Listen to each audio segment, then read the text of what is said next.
You know what it is us 21st century humans value, crave, and worship above all else? The thing we seek out, minute by minute, 24/7, 365 days a year? Well, an idealist might say the answer is love, or maybe happiness. A cynic might say money or power. But I'll tell you what I think.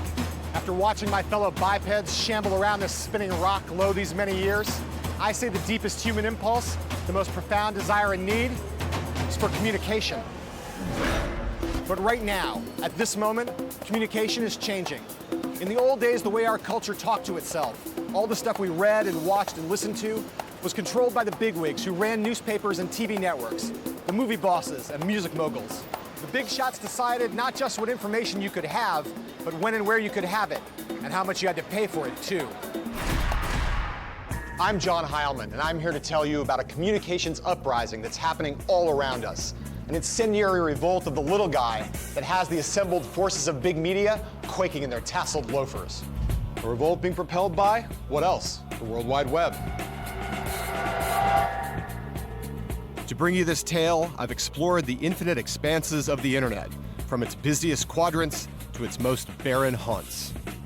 I've skulked around behind the scenes in Silicon Valley, delving into the doings and meetings of the leaders of a new generation of companies like YouTube, MySpace, and Facebook. Companies that have begun to turn the web into a two-way, participatory, democratic medium, controlled by no one and shaped by everyone. In other words, our medium. I've also delved into the history of the web to tell you the story of how the seeds of this remarkable transformation were sown. By now, we all know how the web has changed the world, but this is the story of how the world is changing the web.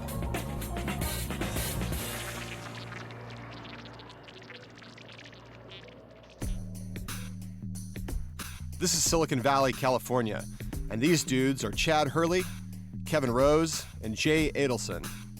Now, they may look more like Doogie Howser than Che Guevara, but these guys are among the leaders of the Web 2.0 revolution. Rose and Adelson run Digg, a social news website, the content of which is chosen by its devoted user community of millions. Hurley, meanwhile, is the co-founder of one of the planet's most insanely popular websites, YouTube, the online video sharing service that was bought by Google in 2006 for a jaw-dropping $1.65 billion. Now, you might think that like other startup players, these guys are in it to get rich. And yeah, they are. But they're also on a mission to change the world through web-enabled people power. I think it's just, this is what the internet's all about. The internet's about connecting individuals or connecting individuals to information. Who do you trust more? Do you trust some corporate executive in some smoky-filled back room, or do you trust your peers and the people who are connected to you? If that sounds like fighting talk, that's because it is. Digg and YouTube are part of a new wave of web services, each more popular than the last, all of which offer an alternative to old-school media, like the one you're watching right now.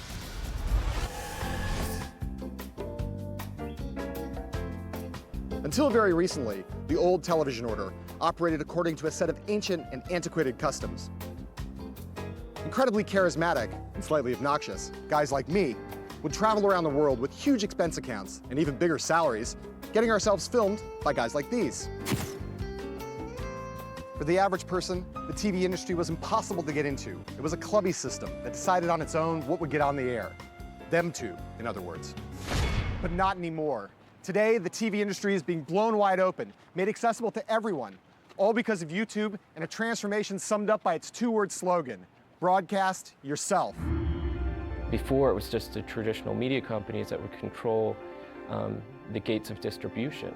And also, they were controlling what was being produced. But we think everyone has an opportunity or should have the ability to be heard. It's not surprising that some of the titans of television find YouTube so threatening, especially after its marriage to Google. For what Chad Hurley and his gang have done is given us all a power that used to reside only in the hands of the masters of big media.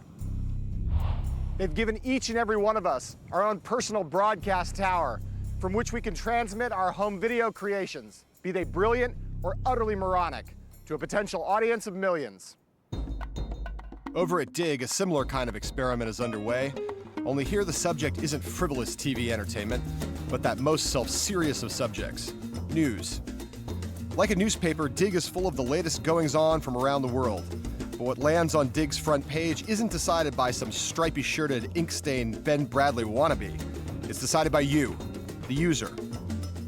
The more people who dig, which is to say vote for, a given story, the more prominence it gets on the site. You know, it's always been a handful of editors that determine what belongs on the front page of a newspaper or anywhere else. Now it's the entire, close to 1 million registered editors that we have that are constantly looking for great news, information, stories, videos, and anything else to expose to the community. What Digg is doing is it's saying a blog could be on the same plane as the New York Times, and it's up to the people to decide what's important. The guys at both YouTube and Digg are believers in a theory known as the wisdom of crowds. They're also deeply in touch with the fact that we love nothing more than the sound of our own voices, the sight of our own images on a screen. But there may be nobody who understands all that more deeply at this moment than this kid, Mark Zuckerberg, the 22-year-old founder of the burgeoning social networking site, Facebook. The reason why you spend so much time communicating with your friends, right, and other people that you respect is because their opinions and what they say actually means a lot to you. So what we've tried to do at Facebook is we've tried to map out all of these relationships that people have. About a year ago, I happened to share a cross-country flight with Arthur Sulzberger, the chairman and publisher of the New York Times, and Mark Zuckerberg. Zuckerberg arrived about 20 minutes late to the New York Times jet, no less, wearing a pair of gym shorts and flip-flops. Listening to him and Sulzberger talk about the future of media was like overhearing a conversation between a Martian and a fungo bat. When the flight was over, Sulzberger asked me what I thought of Zuckerberg, and I said I thought he was smart but young. Sulzberger replied, yeah, smart, but really young, and really, really lucky. He said he was just the flavor of the month. A year later, the New York Times' share price and profits were falling through the floor, and the company was conceding that its web strategy was a total mess. Meanwhile, Facebook was growing like gangbusters, getting ready for what was sure to be a multi-billion-dollar IPO, and looking, quite possibly, like the next Google. Well, it's always been pretty surprising, right? I mean, even just the fact that it continues growing at more than 3% each week, it's, I mean, by the time you get up to a rate where you're growing at more than 200,000 users a day, it's just like, wow, is this going to last, right? Is this going to keep on growing? But I mean, it does, just consistently. Facebook is a bona fide phenomenon, just like its social networking rival MySpace, and just like YouTube. One day, you've never heard of them, and the next they're everywhere. In our homes, at our offices, on our kids' laptops, and let's be honest, on our own too. But the truth is, Facebook and YouTube and MySpace and Digg didn't come out of nowhere. They're the direct descendants of another crop of media revolutionaries who hit the scene an eternity ago in high-tech terms, by which I mean, a little less than a decade ago. These guys were first and foremost diehard music fans, but they also happened to be raging techno geeks, and that made all the difference. The assault they would launch on the status quo in the music industry would lay the foundations on which the likes of YouTube and Facebook would be built, and they'd wage that battle using nothing but cojones and a stream of computer code. When the web first burst into our lives back in the mid-1990s, it was, for all the insurrectionist rhetoric it inspired, really just another way of being fed information. Not that different from television, radio, and newspapers, except that it came in digital form through a computer screen. But today the web is fast becoming a two-way medium. It's all about give and take. We're watching and posting video clips on YouTube. We're blogging, we're photocasting. We're obsessively sharing the intimate details of our lives on social networking sites like Facebook and MySpace. For the last 100 years, the way that mass media has worked is there have just been a few big companies that basically go out and gather what they think are the most interesting pieces of information, and they push it out to their audiences. Now, many individuals can share information in the same way that only these large companies could before. Kids like Facebook's Mark Zuckerberg are taking on the behemoths of the traditional media industry. But the seeds of their rebellion were planted a little more than 10 years ago. Now today we've all become a bit blasé about the web. We take for granted the huge changes it's caused in our daily lives, especially when it comes to how we consume media. But take a second and cast your mind back to, say, the mid-1990s. Remember how it used to be. Remember the incredibly tedious process that used to be involved when it came to laying your hands on a new piece of music. As I recall, it went something like this. First, you'd hear a track you liked, maybe on the radio. Then you'd have to leave the house and go look for a record store. Poke around in the bins, find the music you're looking for, and then come all the way back home again. Finally, you'd get back to your comfy living room with your expensive new CD, which you'd bought on the strength of that one single you liked. You'd pop it into your CD player, put your feet up, and give it a listen.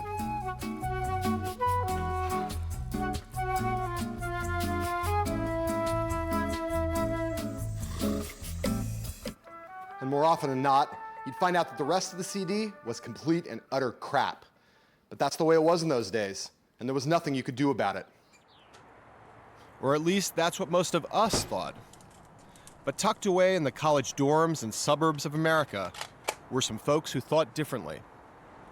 The nerds in question were guys like David Weekley, Justin Frankel, Cabel Sasser, and Steve Frank. Music lovers who started playing around with some obscure technology that put tunes together with PCs and the web. I think most people weren't ready for the idea that real music could come from their computer and they'd actually be introduced to new music through their computer and through the internet. I mean, most computers didn't even have speakers that came with them. It's kind of an exciting time because it was the beginning of that music revolution, and you could feel that it was changing. You could feel that something big was going to happen. I made software for playing music that was really low quality and on homemade hardware in high school, and then by the time I was in college, MP3s sort of were available. So I started playing around with that, and the quality was actually really good. In the old days, music files were huge and unwieldy, but MP3 provided a way of compressing the data in a much smaller digital packet, and therefore making it easy to move back and forth around the net. Turned on by the possibilities of all this, Frank, Sasser, and the 18-year-old Frankel went and created downloadable media players Audion and Winamp, applications that allowed users to store and play music in the form of MP3s on their computers. But that was just the start. Music lovers and internet enthusiasts like David Weekley were getting excited about the idea of distributing and accessing MP3s online. As a Stanford computer science freshman, Weekley launched an MP3 information website laden with downloadable ear candy. About 2 weeks after I started it, I got a call from Stanford Network Security. And they asked me, hey, what's going on? We keep this list of the top 10 to 20 servers on campus that are using bandwidth. And normally dorm computers aren't really on this list. And your computer's number one in this list. And actually, your computer's using about 85% of Stanford's outgoing network bandwidth. So we're curious, what's going on? What was going on was the first stages of an internet insurgency that would soon catch the old order of the music business totally off guard. For down in Los Angeles, executives like Jay Sammet of EMI Records had created a cushy life for themselves doing things the same technophobic way that they'd always been done. MP3, web audio, ripping, mixing, burning. Their reaction was, not a chance. The record industry as an industry, of all the labels working together, funded a project called Madison, which was a test with IBM to put CD burners in people's homes. This was a test done in San Diego to see would consumers purchase and download and burn music. And the conclusion of this very expensive test done by IBM and these major record labels was that no consumers would ever want to do this. And what a brilliant insight that was. It's worth recalling, of course, that a couple decades earlier, the geniuses at IBM had decided that the worldwide market for PCs would never be more than a couple thousand units. And now the dinosaurs of the record industry were making the exact same mistake again. Instead of, heaven forbid, embracing the net, the music business fat cats adopted a posture of perfect and absolute denial.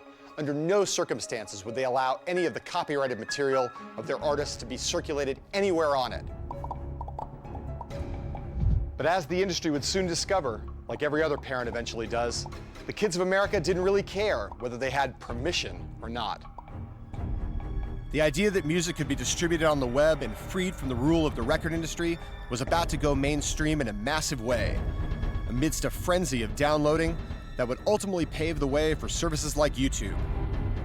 All this thanks to a shy 18-year-old from Boston with a novel but thoroughly disruptive software idea. His idea was called Napster, and his name, Sean Fanning.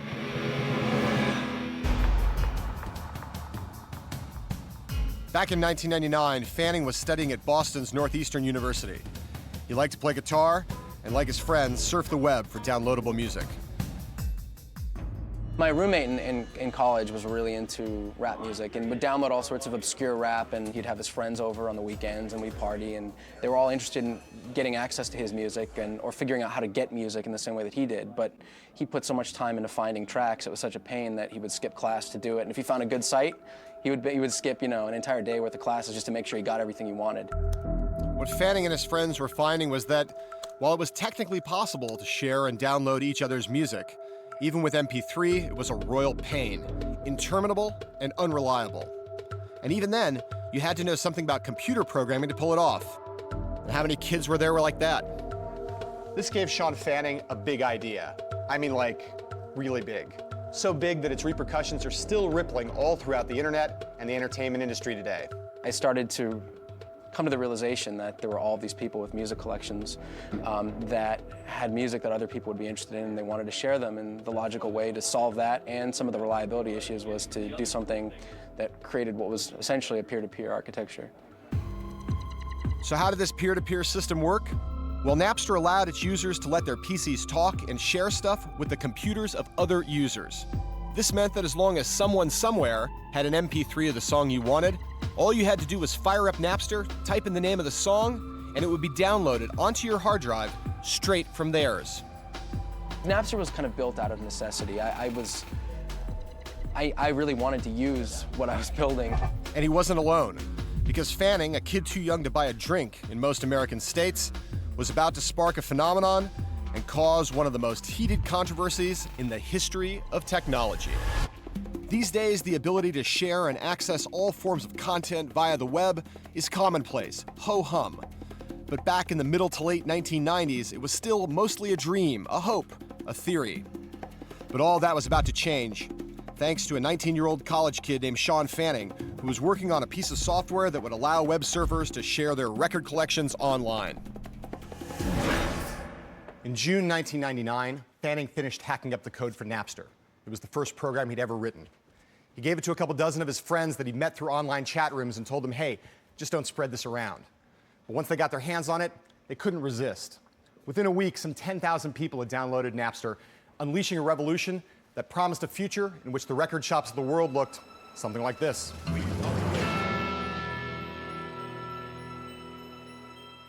We just had an explosion of downloads, and the network started to go crazy, and from there on, it was a blur. College kids, forever on the prowl for anything free, were the first to catch the Napster bug. In the next few months, the program raged across American campuses, and by October of 1999, Napster-driven MP3 downloads were taking up 75 to 80% of the available bandwidth of many U.S. universities. In less than 4 months after Fanning released it, Napster had passed the 1 million download mark, making it the fastest spreading software ever. For many, the equation was dead simple. Napster equals free music. But what Fanning had created had implications that went way beyond music. He created a means of turning users from passive recipients of information into active and engaged participants, announcing their tastes, sharing their most prized possessions, and talking to each other about their greatest passions. And in the process, they were becoming one of the first genuine web communities, something that countless sites in the future, from Friendster to MySpace to Facebook, would try eagerly to become.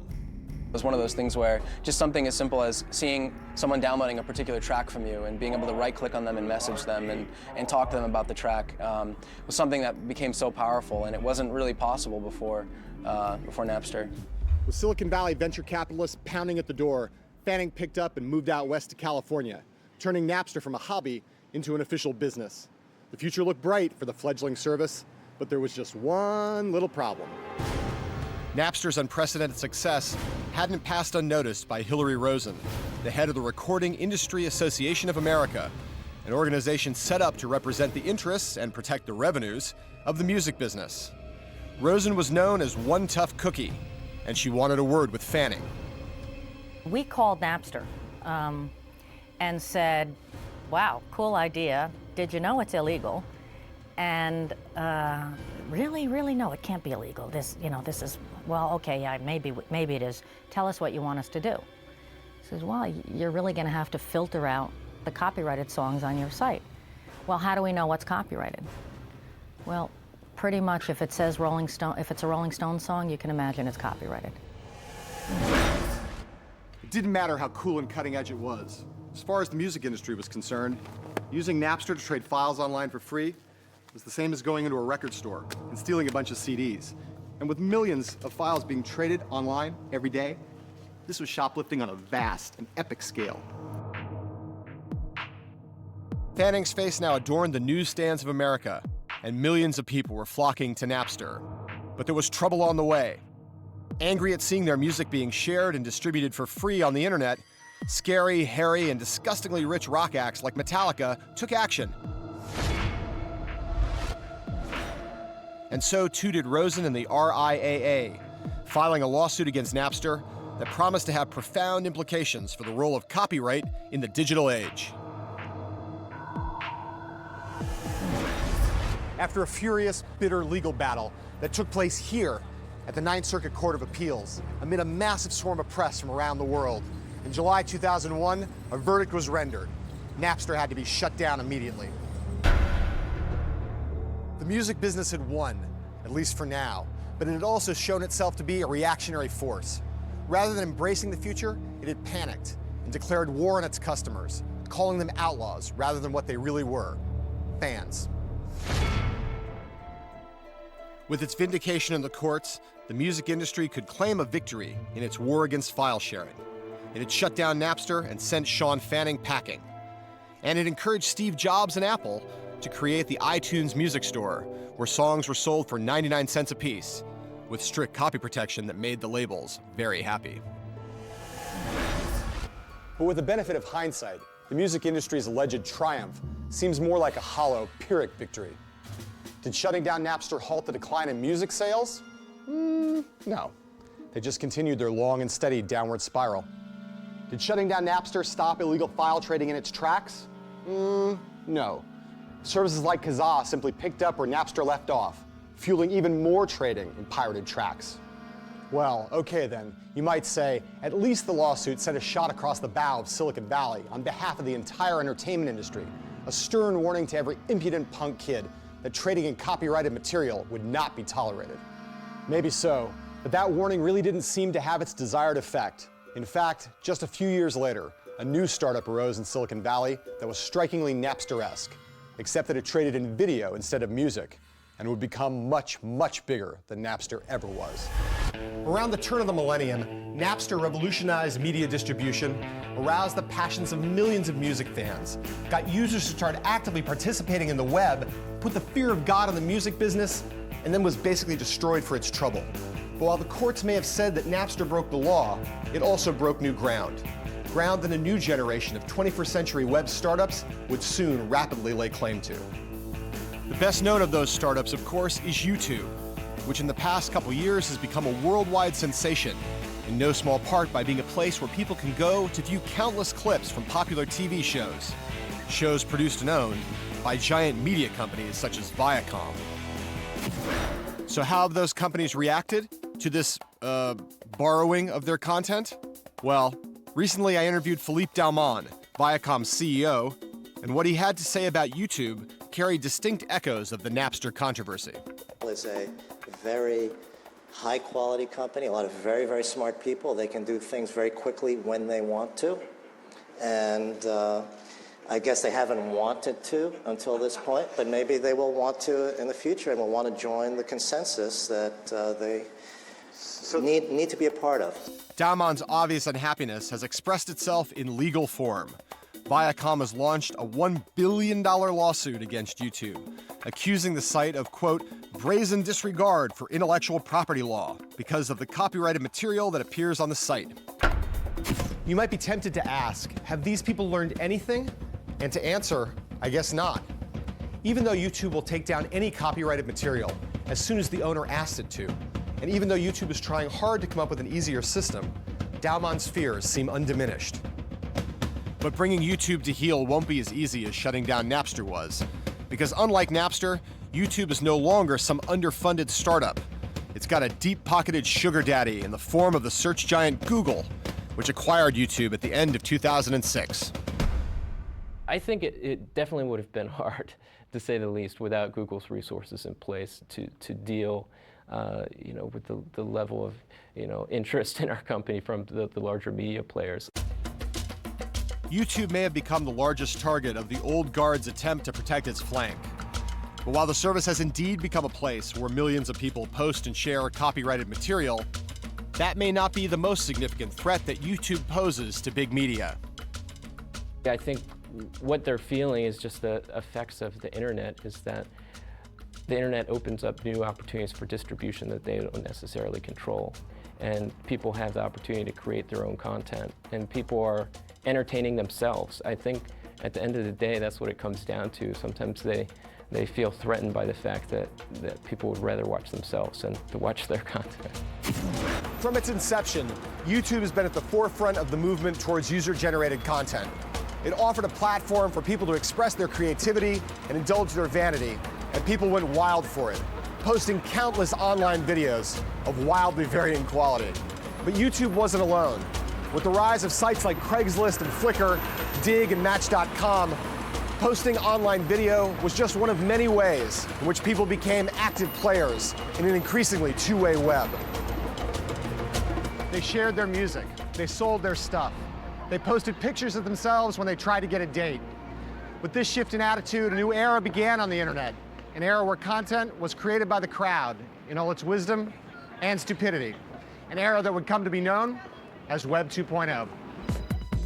The phrase means different things to different people, but no one has been a more pivotal theoretician of it than Fred Wilson. Wilson is a New York venture capitalist, a very rich man, and the backer of such cutting-edge Web 2.0 services as Delicious and Twitter. He's also a highly respected blogger who draws a large audience of people eager to listen to his musings, not just about money and investing, but about the meaning of it all. The fact that the people who are firing up their web browsers and going onto the web now can actually contribute back and be a participant in the web experience, whether that's contributing content, whether that's voting on Dig, whether that's taking a video on YouTube and putting it somewhere else. They are having an everyday meaningful impact on what the web is. That to me is what Web 2.0 is all about. Where all the strands of Web 2.0 come together is in the new world of social networking, which was born in the wake of the dot-com crash. First came Friendster, a glorified dating site that rose and fell quickly, but that was followed by MySpace, founded in mid-2003 by two LA hipsters, Chris DeWolf and Tom Anderson. The MySpace page is very similar to a person's bedroom or potentially their apartment, whereby on their MySpace page there's different colors, there's music playing in the background, there's photos of your friends up, and it's very similar to what you may have in your bedroom or your apartment. It gives you this real insight into someone that ordinarily you wouldn't have. As it was with Napster, the initial popularity of MySpace had a lot to do with sharing and accessing music. By the spring of 2005, the site had gone through the roof, attracting 27 million registered users, growing at a blistering pace, and overtaking even the web's reigning colossus in terms of monthly traffic. When we passed Google on page views, that was a significant moment. It just seemed, wow, we can't be that big, It just didn't seem right for us and the small company that we had, and Google was so huge and always in the news, and that was a very significant moment when that happened. MySpace was suddenly the web's hottest property. So hot, in fact, that it would draw the interest of the world's biggest media companies and the most ancient Zeus-like moguls. The rise of MySpace would also usher in what promises to be the next great battle in high technology. A battle not between the new order and the old order, but between the ascending stars of the Web 2.0 universe. By the summer of 2005, MySpace seemed to be everywhere. All of a sudden, every kid you met had a MySpace page. Every band had one too. Hollywood had started using the site as a prime marketing vehicle for its wear. It didn't take a genius to see that MySpace was a potential gold mine. Although genius is exactly what many people attribute to Rupert Murdoch, the man who presides over the globe-spanning media empire that is News Corp, and who that July wrote a very big check to take over MySpace. At the height of the internet bubble, I had a conversation with Murdoch about the implications of the web. The old man poo-pooed it. Everyone's getting a bit overexcited by this digital deluge, he said. Most people just want to sit back and watch. Interacting is hard work. I remember thinking I'd finally found a blind spot in Murdoch. But then, a few years later, he turns around and buys MySpace for $650 million. Had Murdoch, the god of old media, finally got the web religion? I don't think so. What happened was that the social networking tsunami simply got too big for Murdoch to ignore, and he figured it was time to start trying to ride the wave rather than getting drowned by it. But as News Corp would soon discover, on the internet, money can't buy you love, or a permanent position of unchallenged dominance. The new thing is always just around the corner, and when it comes to social networking, the new thing is Facebook, a startup founded by the now 23-year-old Harvard dropout, Mark Zuckerberg, and which out in Silicon Valley is being mentioned by everyone in the same breath with Netscape and Google as a startup that has the potential to fundamentally change the web. So it started off pretty small, right? I mean, we threw together the first version of the product in just a week and a half. 2/3 of Harvard students were using it within a couple of weeks, right? And then all these other students from schools around Harvard started emailing us and saying, okay, well, can you open a version of Facebook at our school? And we just quickly expanded it as fast as we could. Right, and then we expanded to all the colleges in the US, and then all the high schools, and then a lot of companies, and then we made it so that anyone can sign up. And then since then it's grown from about 10 million active users to maybe 50, and it's still growing at this rate where it doubles every 6 months. This story might sound familiar, and in a way it is. Boy creates software in college dorm room. Software catches on, takes the web by storm. Boy moves out to Silicon Valley, climbs into bed with venture capitalists. Boy winds up on the cover of Fortune and makes so much money that you can't help but kind of hate him. But Mark Zuckerberg isn't just your typical Valley boy. What sets him apart is the sheer, ungodly, nearly incomprehensible scale of his ambition. It's the kind of ambition that reminds you of a young Bill Gates, who set out with the goal of putting a PC on every desktop in every home and office in the world, all of them running Microsoft software. Or the Google guys, whose goal is to organize and make accessible all the world's information via Google. In Zuckerberg's case, the grand ambition is to create a service that captures the totality of human connectedness. To create, I guess you'd say, the ultimate relationship engine. What we've tried to do at Facebook is we've tried to map out all of these relationships that people have. And I mean, there are billions of them across the world. And what we call the aggregate of all of the relationships that people have, we call that the social graph. The social graph may sound like another bit of Silicon Valley jargon, but it's not. It's actually a concept from academia, from what's known as social network analysis. The basic idea is that we're all bound together by a web of relationships. Some of the ties are direct and strong, others are tenuous and weak. I know you. You know a guy named Fred, and Fred happens to know Bono. So, theoretically, I'm connected to Bono. It's the 6 degrees of separation thing. Everyone's connected to everyone, however distantly. Now, imagine a diagram of all those interpersonal connections. That's the social graph. So when Zuckerberg talks about mapping, encompassing, and replicating online the entire sprawling global social graph, well, that's what I meant when I said before that he was unusually ambitious. Zuckerberg's ambitions don't end with the social graph, however. He wants to turn Facebook into the windows of the web, a platform on which software developers can build applications to make the site more useful and all-encompassing, and along the way, develop a whole new model of advertising. Well, I mean, the developer platform is something that happened really quickly. I mean, within the first 4 days of launching it, this company I like, they built a music application, had more than 1 million users already, and stuff like that is just crazy. But I mean, it was really interesting to see how quickly it grew. Though it's early days and many of the current Facebook applications aren't very useful, the potential of its platform can't be overstated.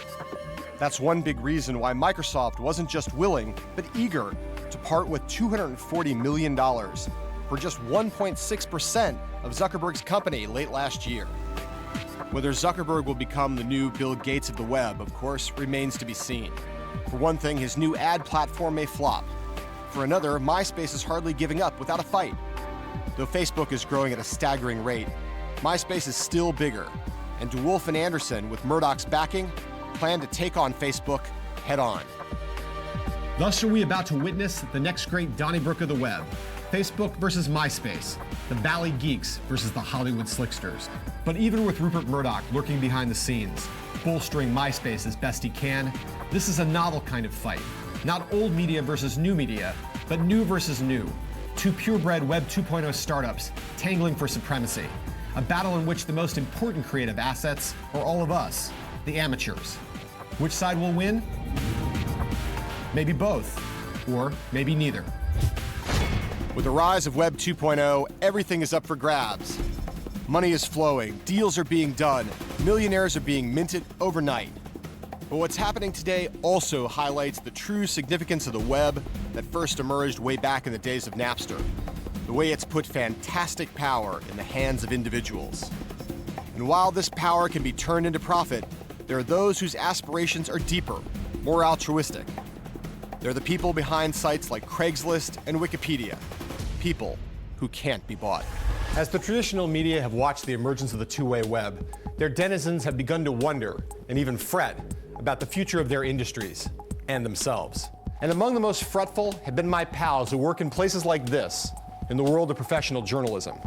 For nothing epitomizes the democratizing tendencies of Web 2.0 more than that new form of expression we've come to know as blogging. All over the world, ordinary people are posting their thoughts, their rants, their expertise, and sometimes even their reporting on the web. Everyone has something to say, and suddenly anyone can be a citizen journalist. My reporter buddies aren't the only ones rattled by the rise of the two-way web, though. Their bosses, the publishers, are freaking out as well. Now, back in the day, and until very recently, newspaper publishers could kick back in their offices, comfortable in the knowledge that no matter whether the economy was up or down, they always had one reliable source of revenue: classified ads. But today, those same newspaper publishers aren't comfortable at all. Instead, they're trembling with fear every time one word gets mentioned. No, not internet, and not web. Instead, it's Craig. That's Craig as in Craigslist, one of the world's most popular websites, which acts as a kind of online notice board in 450 cities worldwide, complete with all the stuff you get in the classified section of any newspaper. Jobs, stuff for sale, stuff wanted, places to rent, places to buy, gigs, services, and of course, personals, many of them naughty. And the fact that its classifieds are free is why the newspaper publishers are in a tizzy. Considering the scale and global reach of Craigslist, surely the company behind it must occupy a vast and gleaming headquarters in the heart of Silicon Valley. And surely the man behind it all must be a rapacious billionaire, fierce and formidable and imposing. Or maybe not. Yep, here he is, Craig. Craig Newmark, to be precise, a cuddly, middle-aged ex-programmer who runs his free-to-use, free-to-post website out of this tiny San Francisco office, which was once his apartment. Like Jimmy Wales, the founder of Wikipedia, the non-profit user-generated web encyclopedia, Newmark is living proof that the web is not just about making money. It's about setting communication free. We share some values with pretty much everyone in America and maybe everyone in the world. The deal is that, well, once you make enough money to live comfortably and to provide for your future, what's the point in having more? These are just the values we all get out of Sunday school or whatever when we grow up, and we're just following through. We're in an era when people are starting to realize that communities, self-supervising communities, can produce work of very high quality, whether that's open source software or something like Wikipedia. The openness, the transparency, that as long as you've got social rules in place that tend to encourage good work and to discourage bad things, the product that comes out is pretty good. Actually, the quality of the information on Wikipedia isn't uniformly great. Because of its wide open nature and the fact that it offers anonymity to anyone who wants to add, subtract, or edit the information in its entries, Wikipedia is vulnerable to abuse. Democratic operatives have added the words idiotic and racist to Rush Limbaugh's bio. And Republican operatives have changed the entry on the Iraq War to call it a liberation instead of an occupation. So maybe the best way to think about Wikipedia is that it contains 100 times more information than an old-fashioned encyclopedia, but it's only about 90% as accurate. Not a bad trade-off, all in all, so long as you recognize that while Wikipedia may be an invaluable resource, it shouldn't be taken as the last word, let alone as infallible. As Wikipedia and Craigslist demonstrate, and as we see all around cyberspace, the web belongs to us. It's given us a megaphone to shout our views, however sane or crazy, trivial or profound, to show off our creativity to friends, family, and to utter strangers, to access media the way we want and say anything we please. What we're living through right now is the flow of power from a relatively small group of people to, in a sense, anyone who wants their little piece of power through the net. We went through the whole .com bubble when the internet started to seem like it might be all about pop-up ads and selling dog food and things like this. And then this kind of harkens back to an earlier era. Now, anyone can get your attention, and that matters. There's problems with it, but this is a big, great wave of democracy. Which is to say, the web is finally turning into what its originators always hoped for. Something that big business can never hope to control. The medium of the little guy. Don't believe me? Just ask the guy who invented it. Originally, the idea of the web was that it would be a two-way thing, that I would be able to contribute, and the web, over the last decade, has missed that. We are returning to the idea of a read-write web. So the fact that it's a space in which people can write a blog and contribute to a wiki is really exciting for me, because they bring back the common person as the author. And what of the future? Where's the web headed? Well, if I could answer those questions precisely, I'd be a billionaire, and I certainly wouldn't, under any circumstances, share the information with you. What I do know is the general direction of the changes that are coming for the web. Bigger, faster, more social, more pervasive, more all-consuming, more all-enveloping. Whether we like it or not, the web has taken on a life of its own. It's autocatalytic. The dominoes have started their chain reaction, with many, many more to fall.